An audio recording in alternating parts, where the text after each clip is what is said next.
ಆರೋಗ್ಯಕರವಾದ ರುಚಿಯಾದಂತಹ ಘಮಿಸುವ ಹೆಸರು ಕಾಳಿನ ದಾಲ್ ಮಾಡ್ತಾಯಿದ್ದೀನಿ. ಅದನ್ನು ಹೇಗೆ ಮಾಡಬೇಕು, ಅದಕ್ಕೆ ಏನೇನು ಪದಾರ್ಥ ಹಾಕಿದ್ದೀನಿ ಅಂತ ನೋಡ್ಕೊಂಡು ಬರೋಣ ಬನ್ನಿ ಫ್ರೆಂಡ್ಸ್. ಎಲ್ಲರಿಗೂ ನನ್ನ ನಮಸ್ಕಾರಗಳು. ಆರ್ಯವೈಶ್ಯ ವೆಜ್ ಕುಕಿಂಗ್ ಚಾನಲ್ಗೆ ಸ್ವಾಗತ ಸುಸ್ವಾಗತ.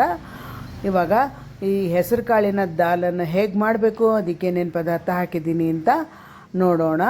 ಮೊದಲಿಗೆ ಒಲೆ ಮೇಲೆ ಕುಕ್ಕರ್ ಇಟ್ಟಿದ್ದೀನಿ. ಒಲೆ ಮೇಲೆ ಕುಕ್ಕರ್ ಇಟ್ಬಿಟ್ಟು ಅದು ಕುಕ್ಕರ್ ಬಿಸಿ ಆಗೋವರೆಗೂ ವೆಯ್ಟ್ ಮಾಡೋಣ.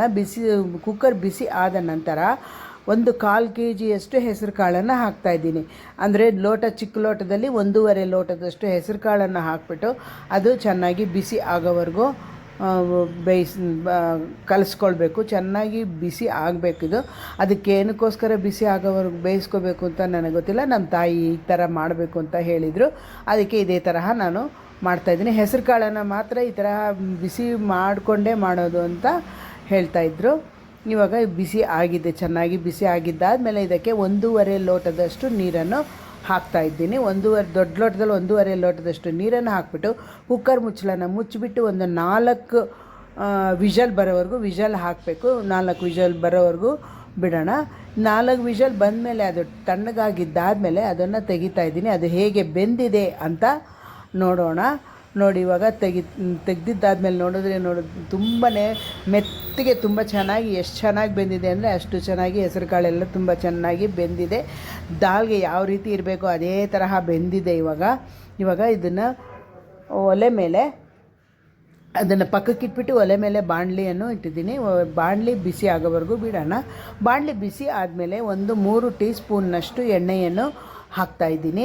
ಎಣ್ಣೆ 3 ಟೀ ಸ್ಪೂನ್ನಷ್ಟು ಎಣ್ಣೆಯನ್ನು ಹಾಕಿಬಿಟ್ಟು ಎಣ್ಣೆ ಕಾಯೋವರೆಗೂ ವೆಯ್ಟ್ ಮಾಡಬೇಕು. ನಂತರ ಎಣ್ಣೆ ಕಾದ ನಂತರ ಅದಕ್ಕೆ ಸಾಸಿವೆ ಕಾಳನ್ನು ಹಾಕ್ತಾಯಿದ್ದೀನಿ.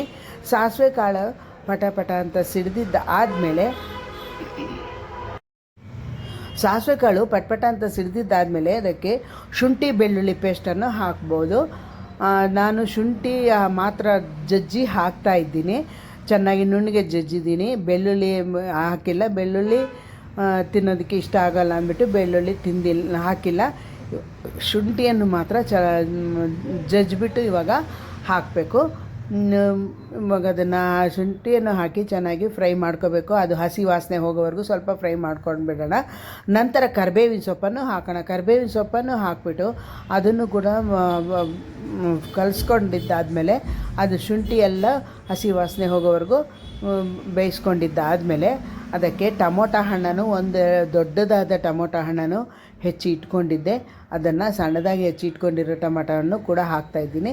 ಅದನ್ನು ಚೆನ್ನಾಗಿ ಮಿಕ್ಸ್ ಮಾಡಿಕೊಂಡು ಅದನ್ನು ಫ್ರೈ ಮಾಡ್ಕೊಳ್ಳೋಣ. ಅದು ಮೆತ್ತಗಾಗೋವರೆಗೂ ಬೇಯಿಸಬೇಕು. ಚೆನ್ನಾಗಿ ಆದಮೇಲೆ ನೋಡಿ ಎಷ್ಟು ಚೆನ್ನಾಗಿ ಆಗಿದೆ ಅಲ್ವಾ. ಇವಾಗ ಇದಕ್ಕೆ ಧನಿಯಾ ಪುಡಿ 1/4 ಟೀ ಸ್ಪೂನ್ನಷ್ಟು ಧನಿಯಾ ಪುಡಿ ಹಾಕ್ತಾಯಿದ್ದೀನಿ.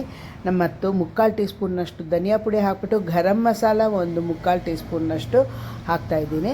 ಹಚ್ಚ ಖಾರದ ಪುಡಿ 1 ಟೀ ಸ್ಪೂನ್ನಷ್ಟು ಹಚ್ಚ ಖಾರದ ಪುಡಿಯನ್ನು ಹಾಕಿ ಚೆನ್ನಾಗಿ ಮಿಕ್ಸ್ ಮಾಡ್ಕೊಳ್ಳೋಣ. ಮಿಕ್ಸ್ ಮಾಡ್ತಾ ಅದು ಹಸಿ ವಾಸನೆ ಎಲ್ಲ ಹೋಗಬೇಕು.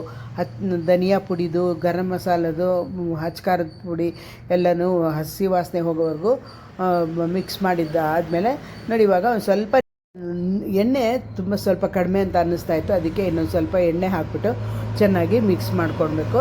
ಚೆನ್ನಾಗಿ ಮಿಕ್ಸ್ ಮಾಡಿದ್ದಾದಮೇಲೆ ಇವಾಗ ನಾನು ಬೇಯಿಸಿ ಇಟ್ಕೊಂಡಿದ್ದೀನಲ್ಲ ಹೆಸರು ಕಾಳು, ಅದನ್ನು ಕೂಡ ಇವಾಗ ಹಾಕಬೇಕು.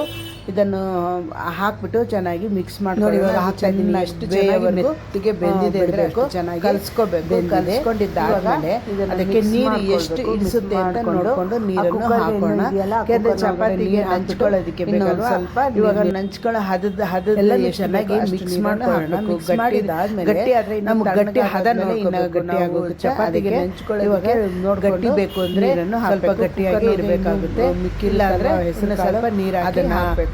ನೀರನ್ನು ಹಾಕ್ಬಿಟ್ಟು ಆ ನೀರು ಹಾಕೊಂಡು ಹಾಕ್ತಾ ಇದ್ದೀನಿ. ಇವಾಗ ಕುಕ್ಕರ್ನೊಳಗಡೆ ಹಾಕ್ಬಿಟ್ಟು ಚೆನ್ನಾಗಿ ಇನ್ನೂ ಹೆಸರು ಕಾಳು ಮೆತ್ಕೊಂಡಿದ್ರೆ ಅದನ್ನೆಲ್ಲ ಬಗ್ಗಿಸ್ಕೊಂಡ್ಬಿಟ್ಟು ನೀರು ಹಾಕಿದ್ರೆ ನೋಡಿ ಇವಾಗ ಹದ ಎಷ್ಟು ಚೆನ್ನಾಗಿ ಗಟ್ಟಿ ಆಗಿದೆ. ಇವಾಗ ಬೇಯ್ತಾ ಇನ್ನೂ ಗಟ್ಟಿ ಆಗೋದು. ರುಚಿಗೆ ತಕ್ಕಷ್ಟು ಉಪ್ಪನ್ನು ನೋಡಿಕೊಂಡು ನಾವು ನೀರನ್ನು ಹಾಕೋಬೇಕಾಗುತ್ತೆ. ಇವಾಗ ಇದಾಗಿದ್ದಾದಮೇಲೆ ರುಚಿಗೆ ತಕ್ಕಷ್ಟು ಉಪ್ಪನ್ನು ನಂತರ ಅದು ಇನ್ನೊಂದು ಸರ್ತಿ ಚೆನ್ನಾಗಿ ರುಚಿಗೆ ತಕ್ಕಷ್ಟು ಉಪ್ಪನ್ನು ಹಾಕ್ಬಿಟ್ಟು ಪುನಃ ಅದನ್ನು ಮಿಕ್ಸ್ ಮಾಡಿಕೊಂಡು ಅದು ಸೌಟ್ನಲ್ಲಿ ಕಲಸಬೇಕು. ಮರಳುವಾಗ ಸೌಟ್ನಲ್ಲಿ ಕಲಸಿದ್ದಾದಮೇಲೆ ಚೆನ್ನಾಗಿ ಗಟ್ಟಿಯಾಗಿ ಚಪಾತಿಗೆ ನೈವೇದ್ಯಕ್ಕೆ ಕರೆಕ್ಟಾಗಿ ಚೆನ್ನಾಗಾಗಿದೆ. ಇವಾಗ ನೋಡಿ, ಇವಾಗ ಇದಕ್ಕೆ ಸಣ್ಣದಾಗಿ ಬೆಂದಿದೆ. ಇವಾಗ ಸಣ್ಣದಾಗಿ ಹೆಚ್ಚಿ ಇಟ್ಕೊಂಡಿರುವಂತಹ ಕೊತ್ತಂಬರಿ ಸೊಪ್ಪನ್ನು ಹಾಕಿ ಹೆಸರು ಕಾಳಿನ ರೆಡಿ. ಈ ವಿಡಿಯೋ ನಿಮಗೆ ಇಷ್ಟ ಆದರೆ ಲೈಕ್ ಮಾಡಿ, ಶೇರ್ ಮಾಡಿ, ಕಮೆಂಟ್ ಮಾಡಿ.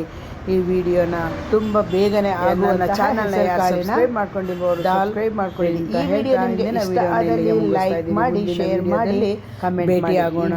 ಈ ವಿಡಿಯೋ ನೋಡೋದಕ್ಕಾಗಿ ತುಂಬ ಯಾರು ನನ್ನ ಚಾನಲ್ನ ಸಬ್ಸ್ಕ್ರೈಬ್ ಮಾಡ್ಕೊಂಡಿಲ್ವೋ ಅವರು ಸಬ್ಸ್ಕ್ರೈಬ್ ಮಾಡ್ಕೊಳ್ಳಿ. ಆರ್ಯ ವೈಶ್ಯ ವೆಜ್ ಕುಕಿಂಗ್ ಚಾನಲ್ನ ಸಬ್ಸ್ಕ್ರೈಬ್ ಮಾಡ್ಕೊಳ್ಳಿ ಅಂತ ಹೇಳ್ತಾ ಇಂದಿನ ವಿಡಿಯೋವನ್ನು ಇಲ್ಲಿಗೆ ಮುಗಿಸ್ತಾ ಇದ್ದೀನಿ. ಈ ವಿಡಿಯೋ ನೋಡೋದಕ್ಕಾಗಿ ತುಂಬ ಧನ್ಯವಾದಗಳು.